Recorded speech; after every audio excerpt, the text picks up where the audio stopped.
장례식장의 공기는 무거웠고 피워놓은 향냄새는 슬픔을 위로하기보다 오히려 숨을 막히게 하는 듯했습니다. 촛불만이 희미하게 흔들리며 갓 남편을 잃은 박순애의 텅 빈 눈동자를 비추고 있었습니다. 영정사진 속의 남편 강철민은 평소처럼 인자하게 웃고 있었지만 그 미소는 이제 만질 수도 들을 수도 없는 머나먼 세상의 것이 되어버렸습니다. 순애는 의자에 앉아 있었지만 마치 온몸의 기운이 다 빠져나간 사람처럼 어깨가 축 늘어져 있었습니다. 40년을 함께한 동반자를 잃은 슬픔은 마치 거대한 산더미처럼 그녀를 짓누르고 있었습니다. 세상이 온통 잿빛으로 변해버린 것만 같았습니다. 아들 강지우는 어머니 곁에 서 있었지만 그의 시선은 불안하게 허공을 헤매고 있었습니다. 슬픔에 잠긴 어머니의 얼굴을 차마 마주할 용기가 없는 듯 그는 애꿎은 양복 소매만 만지작거리고 있었습니다. 방 한쪽 구석에서는 며느리 오유진이 낮은 목소리로 통화를 하고 있었지만 그 내용은 독처럼 조용한 공간에 스며들고 있었습니다.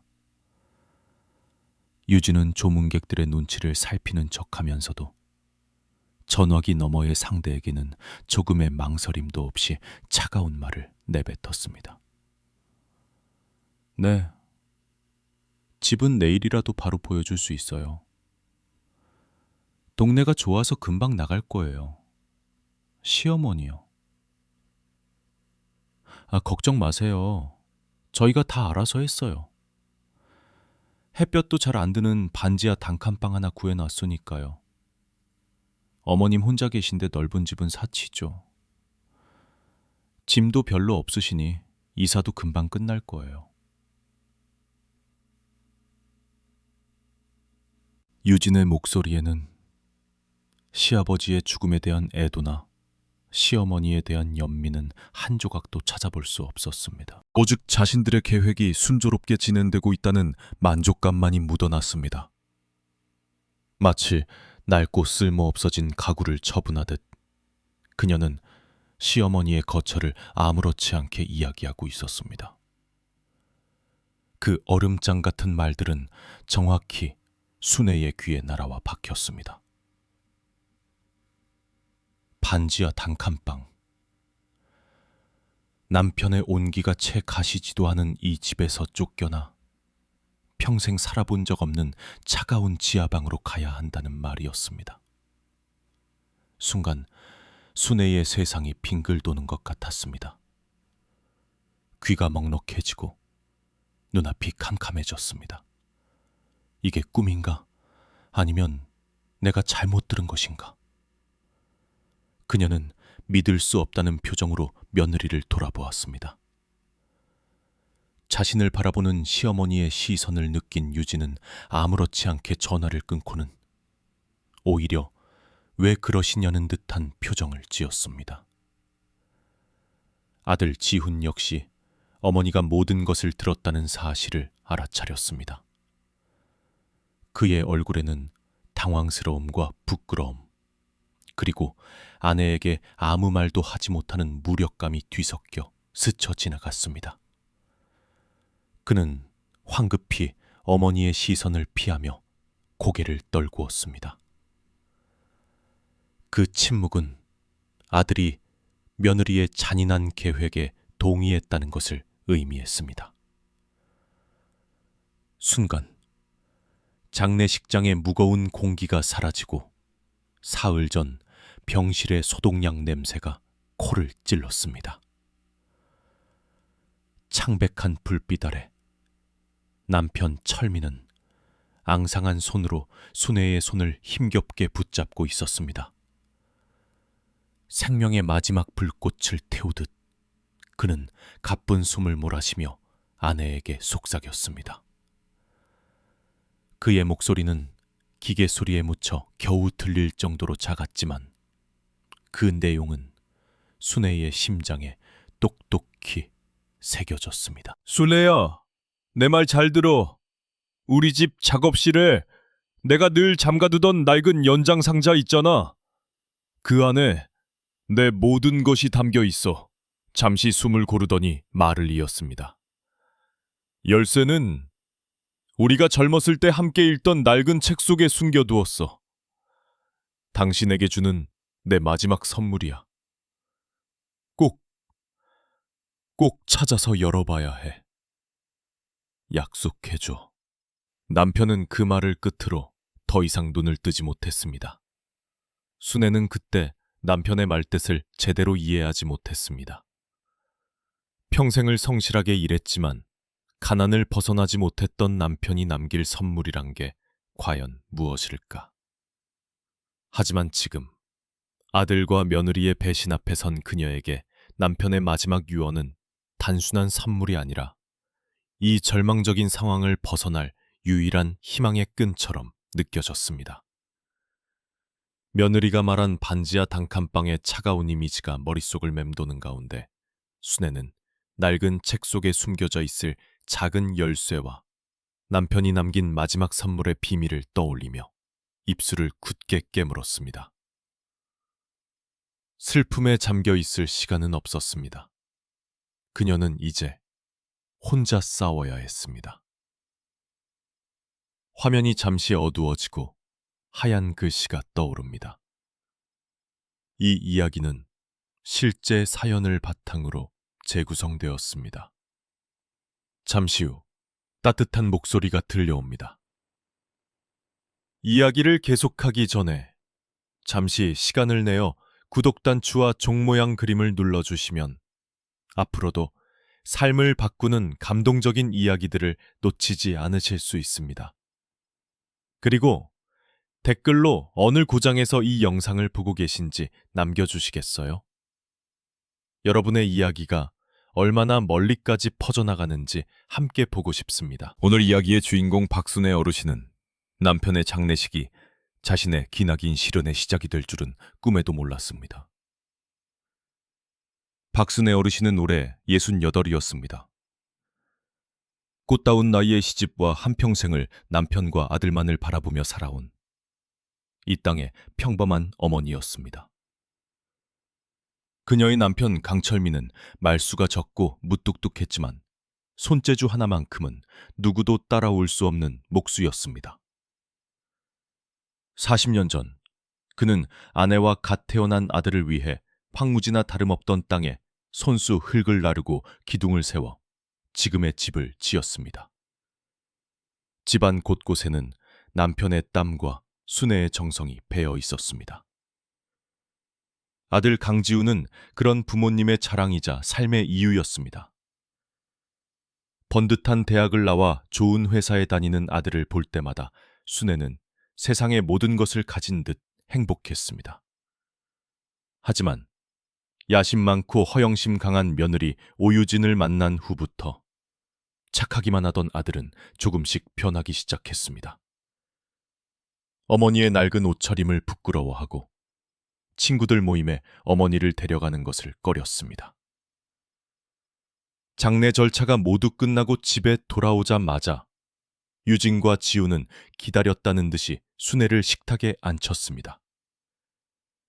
그들의 얼굴에는 슬픔의 그림자 대신 초조함과 다급함이 가득했습니다. 유진이 먼저 입을 열었습니다. 어머니, 이렇게 빨리 말씀드려 정말 죄송하지만 상황이 너무 급해서 어쩔 수가 없어요.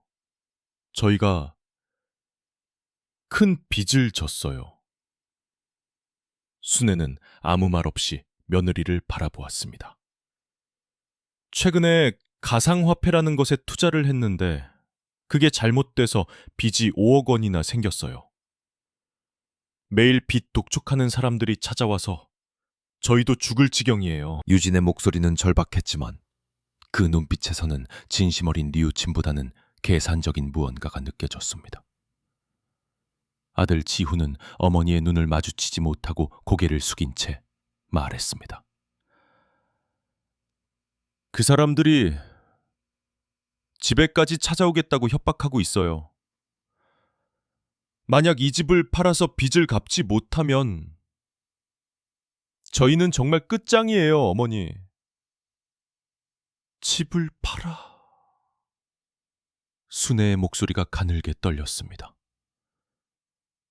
네 아버지가 평생을 바쳐 지은 이 집을 팔자고. 그게 할 소리니. 그녀의 목소리에는 실망감과 배신감이 뒤섞여 있었습니다. 이주는 기다렸다는 듯이 차갑게 말을 이었습니다. 그럼 어쩌겠어요? 저희가 길거리에 나앉게 그냥 내버려 두실 거예요? 그리고 솔직히 어머니 혼자 계시기에 이 집은 너무 크잖아요. 관리하기도 힘드실 테고. 유진은 마치 순애를 위하는 척 말했지만 그 속내는 뻔히 들여다보였습니다. 그래서 저희가 어머니 계실 곳을 미리 알아봤어요. 보증금도 필요 없고 월세도 25만 원밖에 안 하는 아늑한 반지하 방이에요. 저희가 해드릴 수 있는 최선이에요, 어머니. 최선이라는 단어가 순애의 가슴에 비수처럼 꽂혔습니다.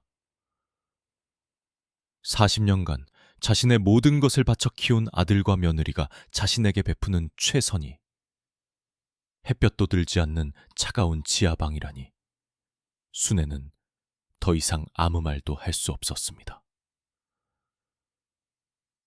며칠 후 순애는 자신의 얼마 되지 않는 짐을 작은 상자에 담고 있었습니다. 낡은 옷가지 몇 벌, 손때 묻은 그릇들, 그리고 남편과 함께 찍은 흑백 사진 한 장. 그녀의 한평생이 이 작은 상자 몇 개에 모두 담기는 것 같아 기가 막혔습니다. 그때 짐을 싸던 손에 낡고 두꺼운 책 한 권이 잡혔습니다. 젊은 시절 남편과 밤을 새워가며 함께 읽었던 소설책이었습니다. 책장을 넘기던 순애의 손끝에 무언가 딱딱한 것이 걸렸습니다. 남편의 마지막 말이 머릿속을 스쳐 지나갔습니다. 그녀는 떨리는 손으로 책갈피 사이에 끼워져 있던 작고 녹슨 열쇠 하나를 꺼내들었습니다. 차가운 쇠의 감촉이 손바닥에 전해지자 순애의 심장이 가늘게 떨리기 시작했습니다. 이것이 정말 남편이 남긴 마지막 선물일까? 그렇다면 이 열쇠는 과연 어떤 문을 열게 될까? 희망과 불안이 뒤섞인 채 그녀는 작은 열쇠를 주머니 깊숙이 집어넣었습니다. 아들과 며느리가 마련해준 반지하 방은 생각보다 훨씬 더 끔찍했습니다. 계단을 내려갈 때부터 퀴퀴한 곰팡이 냄새가 코를 찔렀고 방 안은 한낮인데도 불구하고 어두컴컴했습니다. 천장 바로 아래에 달린 작은 창문으로는 사람들의 발목과 자동차 바퀴만이 겨우 보일 뿐 햇볕 한 줌 들어오지 않았습니다. 벽지는 습기에 울어 곳곳이 누렇게 변색되어 있었고 바닥에서는 냉기가 올라와 뼈마디가 시큰거렸습니다.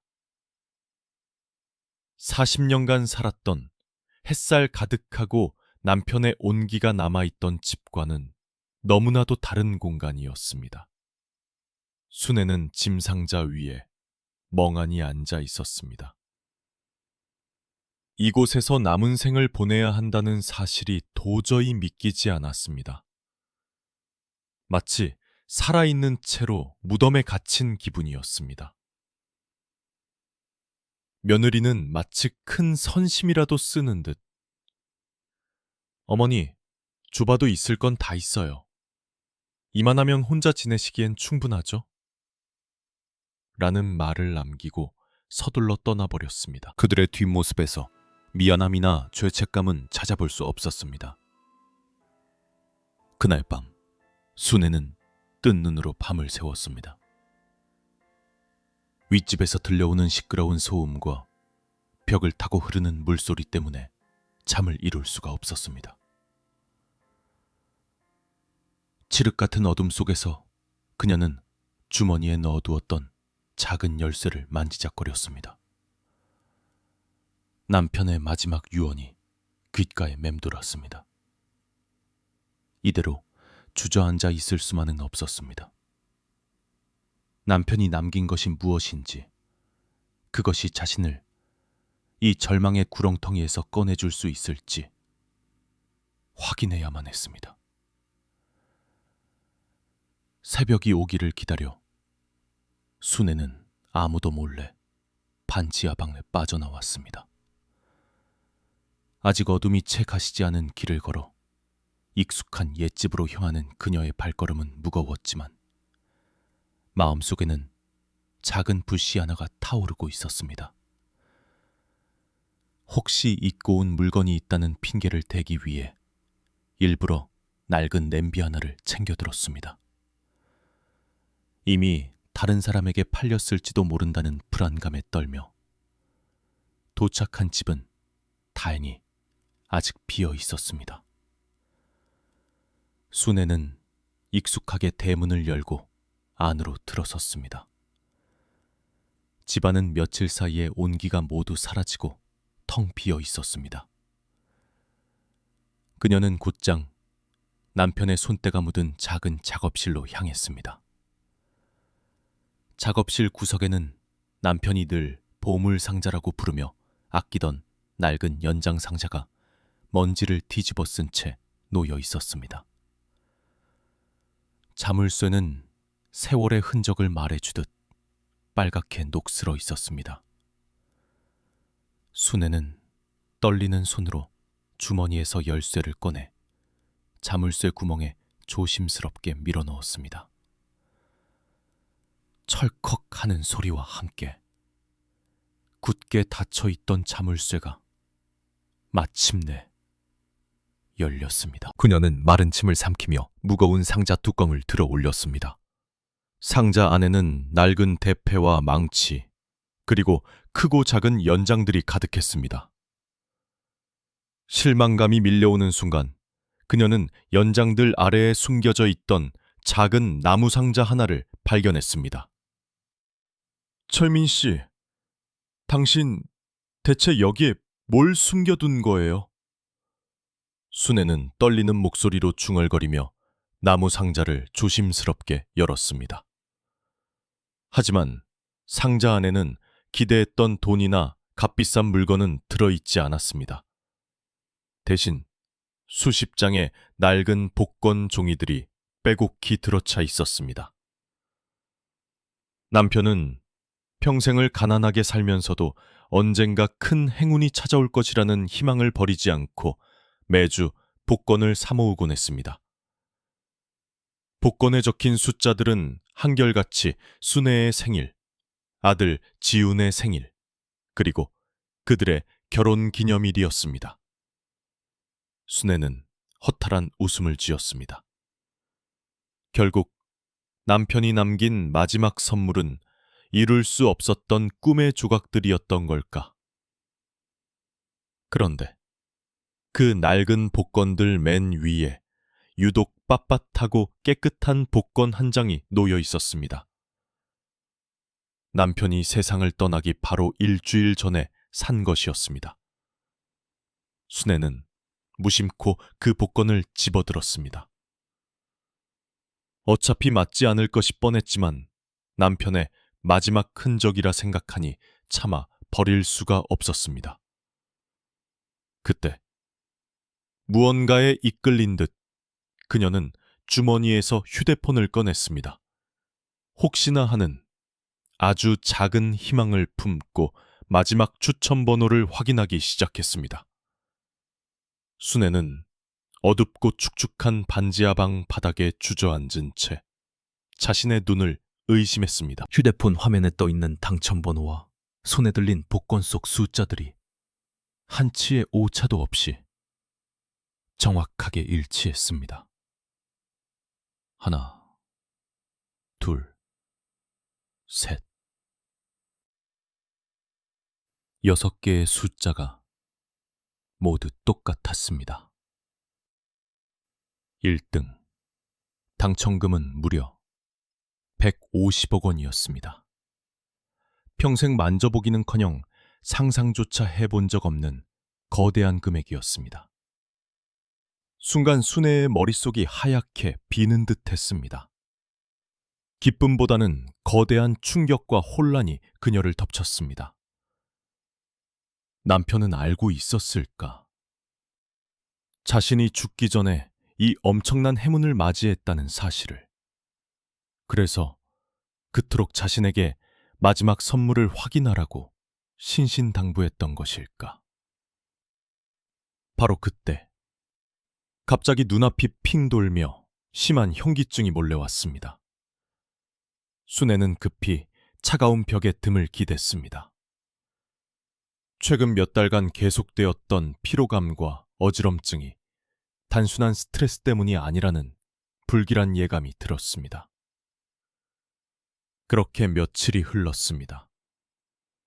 순애는 150억 원이라는 엄청난 비밀을 누구에게도 털어놓지 못한 채 혼자 끙끙 앓았습니다. 그러던 중 옆집에 사는 최은숙 할머니와 우연히 인사를 나누게 되었습니다. 은숙 할머니 역시 자식들에게 외면당하고 홀로 힘겹게 살아가는 처지였습니다. 비슷한 아픔을 가진 두 사람은 금세 마음을 터놓는 사이가 되었습니다. 은숙 할머니. 자식이라는 게 다 그런가 봐요. 젊었을 땐 간이라도 빼줄 것처럼 굴더니 늙고 병드니까 귀찮은 짐짝 취급이나 하고. 우리가 저것들을 어떻게 키웠는데. 라며 한숨을 내쉬는 모습에서 순애는 자신의 모습을 보았습니다. 서로의 처지를 위로하며 이야기를 나누는 동안 순애는 잠시나마 외로움을 잊을 수 있었습니다. 그러던 어느 날 오후 반찬거리를 사러 잠시 시장에 나갔던 순애는 믿을 수 없는 광경을 목격했습니다. 며느리 유진이 값비싼 옷가게에서 환하게 웃으며 나오는 모습이었습니다. 그녀의 손에는 신상품이라는 이름표가 붙은 커다란 쇼핑백이 들려 있었고 다른 손으로는 누군가와 즐겁게 통화를 하고 있었습니다. 5억 원의 빚 때문에 집까지 팔아야 한다며 눈물 짓던 모습은 온데간데 없었습니다. 그 모습은 도저히 빚에 쪼들리는 사람의 행색이 아니었습니다. 순애의 가슴 속에서 무언가 뜨거운 것이 치밀어 올랐습니다. 그녀는 곧장 아들에게 전화를 걸었습니다. 지훈아, 나다. 내가 방금 네 아내를 봤는데 아주 좋은 옷을 사 입고 있더구나. 순애의 목소리에는 날카로운 가시가 돋쳐 있었습니다. 전화기 너머의 아들은 잠시 머뭇거리더니 이내 짜증 섞인 목소리로 대답했습니다. 아, 어머니, 또 시작이세요. 그건 유진이네 부모님이 잠깐 도와주신 거예요. 저희도 지금 골치 아픈 일이 한두 개가 아니니까 제발 좀 그냥 넘어가 주세요. 저 바빠서 이만 끊겠습니다. 아들은 자신의 할 말만 하고 매정하게 전화를 끊어버렸습니다. 순애는 끊어진 전화기를 든 채 한동안 그 자리에 우두커니 서 있었습니다. 아들의 목소리에는 어머니에 대한 걱정이나 미안함 대신 귀찮음만이 가득했습니다. 자신을 속이고 있다는 사실이 명백해지자 슬픔은 분노로 바뀌었습니다. 그들은 처음부터 자신을 속일 작정이었습니다. 빚은 핑계였고 오직 아버지의 유산인 집을 팔아 자신들의 욕심을 채우려는 속셈이었던 것입니다. 그날 밤 순애는 어두운 방에 홀로 앉아 손에 쥔 복권을 내려다보았습니다. 이제 이 종이 한 장은 단순한 행운의 증표가 아니었습니다. 그것은 자신을 배신한 아들과 며느리에게 맞설 수 있는 유일한 무기였습니다. 그녀의 눈에서는 더 이상 눈물이 흐르지 않았습니다. 대신 차갑고 단단한 결심이 그 자리를 채우고 있었습니다. 그녀는 수화기를 들어 오래전 남편이 소개해줬던 믿을 만한 법률가 윤태석의 번호를 찾아 천천히 누르기 시작했습니다. 이제 반격의 시간이었습니다. 다음 날 순애는 낡은 외투를 걸치고 윤태석 법률가가 일하는 사무실을 찾아갔습니다. 윤 법률가는 남편 철민의 오랜 벗으로 젊은 시절부터 형제처럼 가깝게 지낸 사이였습니다. 갑작스러운 순애의 방문에 놀란 그는 수척해진 그녀의 얼굴을 보고 안타까움을 감추지 못했습니다. 따뜻한 차 한 잔을 앞에 두고 순애는 떨리는 목소리로 지난 몇 주간 겪었던 일들을 모두 털어놓았습니다. 남편의 죽음, 아들과 며느리의 냉정한 태도, 40년간 살아온 집에서 쫓겨나 햇볕도 들지 않는 반지하 방으로 내몰린 기막힌 사연, 그리고 남편이 마지막 선물로 남긴 150억 원짜리 복권 이야기까지. 모든 이야기를 들은 윤 법률가는 주먹으로 책상을 내리치며 분노를 터뜨렸습니다. 아니, 세상에 이런 짐승만도 못한 것들이 있나? 철민이 형님이 하늘에서 피눈물을 흘리시겠구먼. 그는 마치 자신의 일처럼 분개하며 순애의 손을 꼭 잡았습니다. 아주머니, 이제 아무 걱정 마십시오. 제가 아주머니 곁에서 모든 것을 도와드리겠습니다. 저것들에게 아주머니의 눈에서 흘린 눈물이 얼마나 무서운 것인지 똑똑히 보여주어야 합니다. 든든한 조력자를 얻은 순애는 그제야 안도의 한숨을 내쉬었습니다. 윤 법률가의 도움으로 그녀는 가장 먼저 병원을 찾아 정밀 검사를 받았습니다. 결과는 예상보다 훨씬 심각했습니다. 의사는 심각한 표정으로 그녀에게 만성 신부전 말기라는 진단을 내렸습니다. 신장 이식 수술을 받지 않으면 남은 시간이 얼마 없다는 청천벽력 같은 소식이었습니다. 순애는 절망감에 휩싸였지만 윤 법률가는 오히려 지금이 기회라고 말했습니다. 아주머니, 이것은 하늘이 주신 기회일지도 모릅니다. 이 병을 이용해서 저들의 본심을 마지막으로 한 번 더 확인해 봅시다. 그리고 두 사람은 함께 치밀한 계획을 세우기 시작했습니다. 계획을 세우던 바로 그날 저녁, 순애의 낡은 휴대폰에 짧은 문자 한 통이 도착했습니다. 며느리 유진이 보낸 것이었습니다. 어머니, 잊지 않으셨죠? 월세 내는 날이 25일이에요. 저희도 사정이 어려우니 하루라도 늦으시면 곤란해요. 병원에서 시한부 선고나 다름없는 진단을 받고 돌아온 순애에게 며느리가 보낸 이 차가운 문자는 마지막 남은 미련마저 끊어버리는 결정적인 한 방울이었습니다. 그녀는 더 이상 망설이지 않았습니다. 윤 법률가가 세운 계획은 두 단계로 이루어져 있었습니다. 첫 번째는 미끼 던지기였습니다. 윤 법률가가 아들 지훈에게 연락해 돌아가신 아버지가 생전에 아무도 모르게 들어놓은 1억 원짜리 작은 생명보험이 발견되었다고 알리는 것이었습니다. 그리고 그 돈은 한 달 정도의 서류 절차를 거친 후에야 받을 수 있다고 덧붙이기로 했습니다. 두 번째 단계는 기다림과 관찰이었습니다. 갑자기 생긴 작은 유산 앞에서 아들과 며느리가 어떤 태도를 보일지, 그들의 행동이 어떻게 변하는지를 지켜보는 것이었습니다. 과연 그들은 1억 원이라는 돈 앞에서 어머니에 대한 태도를 바꿀 것인가? 그들의 효심이 진짜인지 아니면 돈을 얻기 위한 연기인지 확인하기 위한 마지막 시험이었습니다. 윤 법률가는 순애에게 말했습니다. 아주머니, 이 돈은 아주머니를 지켜줄 방패이자 저들의 위선을 벗겨낼 날카로운 칼이 될 겁니다. 우리는 이 계획을 통해 아주머니의 아들에게 아직 사람의 마음이 조금이라도 남아 있는지 확인해야 합니다. 순애는 굳은 표정으로 고개를 끄덕였습니다. 알겠습니다. 나도 내 아들이 어떤 사람인지, 내가 평생을 바쳐 키운 자식이 어떤 괴물로 변했는지 내 두 눈으로 똑똑히 확인하고 싶습니다. 그녀의 목소리에는 더 이상 슬픔이나 연민이 담겨 있지 않았습니다. 오직 차갑고 단단한 결심만이 가득했습니다. 윤 법률가는 수화기를 들어 아들 지훈의 번호를 눌렀습니다. 그리고 차분한 목소리로 준비된 거짓말을 시작했습니다. 통화가 끝난 후 그는 순애를 바라보며 나지막이 말했습니다. 미끼를 물었습니다. 이제 기다리는 일만 남았습니다. 윤 법률가의 전화 한 통이 불러온 변화는 놀라웠습니다.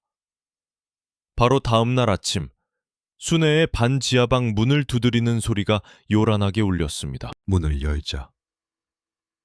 그토록 보고 싶어도 볼 수 없었던 아들 지훈과 며느리 유진이 활짝 웃는 얼굴로 서 있었습니다.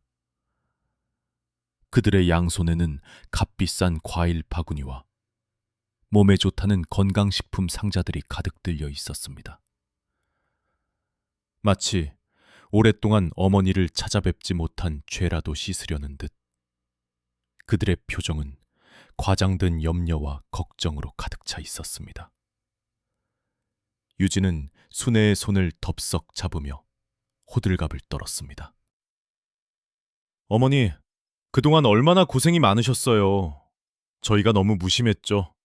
진작 찾아뵀어야 했는데 정말 죄송해요. 그녀의 목소리는 꿀처럼 달콤했지만 그 눈빛 깊은 곳에서는 돈에 대한 탐욕이 번뜩이고 있었습니다.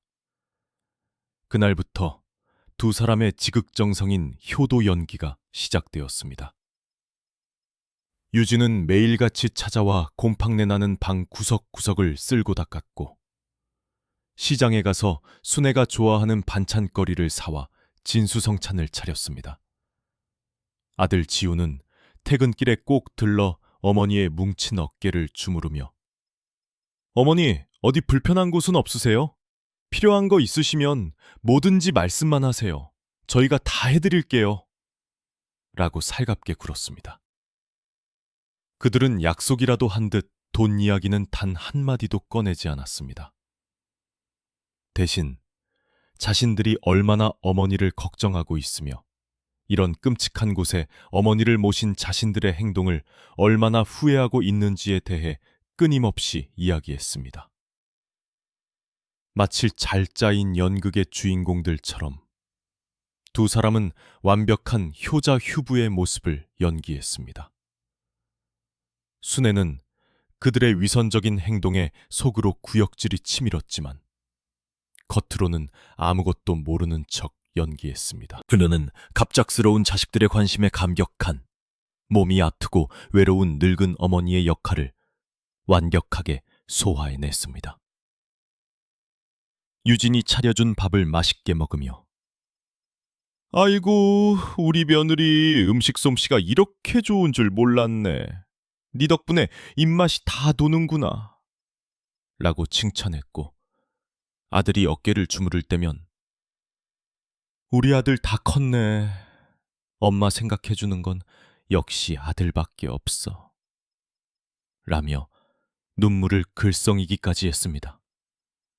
하지만 그녀의 눈은 냉철하게 그들의 모든 행동과 표정을 하나하나 관찰하고 기록하고 있었습니다. 가식적인 미소 뒤에 숨겨진 조급함, 살가운 말투 속에 감춰진 계산적인 속내를 그녀는 똑똑히 보고 있었습니다. 그렇게 일주일이라는 시간이 흘렀습니다. 아들과 며느리의 인내심이 바닥을 드러낼 때쯤 마침내 유진이 본색을 드러내기 시작했습니다. 그녀는 걸레질을 하는 척 순애의 주변을 맴돌더니 마치 아무것도 아니라는 듯이 넌지시 말을 꺼냈습니다. 어머니, 그런데 혹시 그 법률가라는 분한테서 다른 연락은 없으셨어요? 그냥 아버님 관련해서 서류 처리는 잘 되어가고 있는지 궁금해서요. 저희가 신경 쓸 일은 아니지만 그래도 혹시나 해서요. 유진의 목소리는 조심스러웠지만 그 안에는 더 이상 숨길 수 없는 조바심이 묻어났습니다. 순애는 기다렸다는 듯이 힘없는 목소리로 대답했습니다. 글쎄, 나야 뭘 알겠니? 그 양반이 알아서 다 잘 처리해 주겠지. 그녀의 대답에 유진의 얼굴에 잠시 실망한 기색이 스쳐 지나갔습니다. 순애는 그 찰나의 표정 변화를 놓치지 않았습니다. 이제 마지막 장을 넘길 시간이 다가오고 있었습니다. 며칠 후 순애는 윤 법률가의 조언에 따라 아들과 며느리를 사무실로 불렀습니다. 유산 상속 문제를 마무리 짓기 위해 상의할 일이 있다는 말에 지훈과 유진은 한껏 들뜬 표정으로 약속 장소에 나타났습니다. 1억 원이라는 돈이 곧 자신들의 손에 들어올 것이라는 기대감에 두 사람의 얼굴에는 숨길 수 없는 미소가 번졌습니다. 하지만 회의실 문을 열고 들어선 순간 그들은 싸늘하게 식어버린 공기에 당황했습니다. 순애는 굳은 표정으로 앉아 있었고 그 곁을 지키고 선 윤 법률가의 눈빛은 얼음장처럼 차가웠습니다. 책상 위에는 서류가 담긴 얇은 종이 묶음 하나만 덩그러니 놓여 있었습니다. 순애는 더 이상 힘없고 병든 노인의 모습을 연기하지 않았습니다. 그녀는 차갑고 단호한 목소리로 입을 열었습니다. 너희들 돈 받으러 왔지? 아버지가 남긴 그 1억 원 말이다. 그녀의 직설적인 말에 유진은 잠시 당황했지만 이내 가식적인 미소를 지으며 대답했습니다. 어머니, 무슨 그런 섭섭한 말씀을 하세요. 저희는 그냥 모든 절차가 잘 마무리되는지 걱정이 돼서. 순애는 유진의 말을 가차없이 끊었습니다. 거짓말은 이제 그만해라. 나는 모든 것을 알고 있다. 너희가 지난 일주일간 내게 보여준 살가운 행동들이 진심이 아니라 돈 때문이었다는 것을. 너희의 걱정은 연기였고 너희의 효심은 가짜였다. 모든 것이 1억 원이라는 돈을 얻기 위한 계산된 행동이었을 뿐. 순애는 그동안 억눌러왔던 분노를 터뜨리며 그들의 위선을 하나하나 까발렸습니다. 아버지가 돌아가신 다음 날 바로 어머니를 곰팡내나는 지하방으로 내쫓은 사실, 월세 독촉 문자를 보내며 어머니를 압박했던 사실까지. 모든 진실이 밝혀지자 유진의 얼굴은 분노로 붉게 달아올랐고 지우는 고개를 숙인 채 아무 말도 하지 못했습니다. 유진은 더 이상 착한 며느리인 척하는 것을 포기하고 악을 쓰기 시작했습니다. 그래서 뭐요? 우리가 어머니 가족이잖아요. 그 돈에 대한 권리가 우리에게도 있는 거 아니에요. 순애는 그런 며느리를 격렬의 눈빛으로 쳐다보며 말했습니다. 가족. 가족이라는 이름으로 어머니를 헌신짝처럼 내버리는 게 너희들이 말하는 가족이더냐. 그리고 순애는 마지막 결정타를 날렸습니다. 그녀는 가방에서 꼬깃꼬깃한 복권 한 장을 꺼내 책상 위에 던졌습니다. 하지만 너희들은 단단히 착각하고 있다. 너희 아버지가 내게 남긴 진짜 유산은 고작 1억 원 따위가 아니었으니. 그녀는 복권을 손가락으로 가리키며 말했습니다. 바로 이 150억 원짜리 복권이다. 그리고 똑똑히 들어라. 너희들은 이 돈에서 단 한 푼도 구경하지 못할 것이다. 150억 원이라는 말에 유진과 지훈의 눈이 휘둥그레졌습니다. 믿을 수 없다는 표정으로 복권과 순애의 얼굴을 번갈아 쳐다보는 그들의 모습은 참으로 가관이었습니다. 지훈은 자신이 무슨 짓을 저질렀는지 깨달은 듯 털썩 무릎을 꿇고 눈물을 쏟아내기 시작했습니다. 하지만 이미 엎질러진 물이었습니다. 순애의 마음은 이미 돌아섰고 그녀의 복수는 이제 막 시작되었을 뿐이었습니다. 그로부터 6달의 시간이 흘렀습니다. 순애는 햇살이 잘 드는 전망 좋은 새 아파트로 이사했습니다. 그녀는 성공적으로 신장 이식 수술을 받았고 하루가 다르게 건강을 되찾았습니다. 그녀의 곁을 지키며 밤낮으로 간호하고 자신의 신장을 기꺼이 내어준 사람은 다름 아닌 아들 지훈이었습니다. 모든 진실을 알게 된 날, 지훈은 자신의 어리석음과 죄를 눈물로 뉘우쳤고 어머니에게 용서를 구했습니다. 그는 어머니의 목숨보다 돈을 중시했던 유진과 헤어졌습니다. 그리고 아무런 대가도 바라지 않고 오직 어머니의 건강만을 위해 자신의 모든 것을 바쳤습니다. 순애는 그런 아들을 용서했습니다. 늦었지만 아들은 진짜 가족의 의미를 깨달았던 것입니다. 순애는 당첨금의 절반을 남편의 이름으로 된 자선단체를 만드는 데 사용했습니다. 젊고 재능 있지만 형편이 어려워 꿈을 펼치지 못하는 목수들을 후원하는 단체였습니다. 남은 돈으로는 평생 해보지 못했던 것들을 하며 새로운 삶을 살았습니다. 때로는 아들과 함께, 때로는 친구 은숙 할머니와 함께 따뜻한 남쪽 나라로 여행을 떠나기도 했습니다. 지훈은 어머니의 돈에 의지하지 않고 건설 현장에서 땀 흘려 일하며 스스로의 힘으로 빚을 갚아나갔습니다.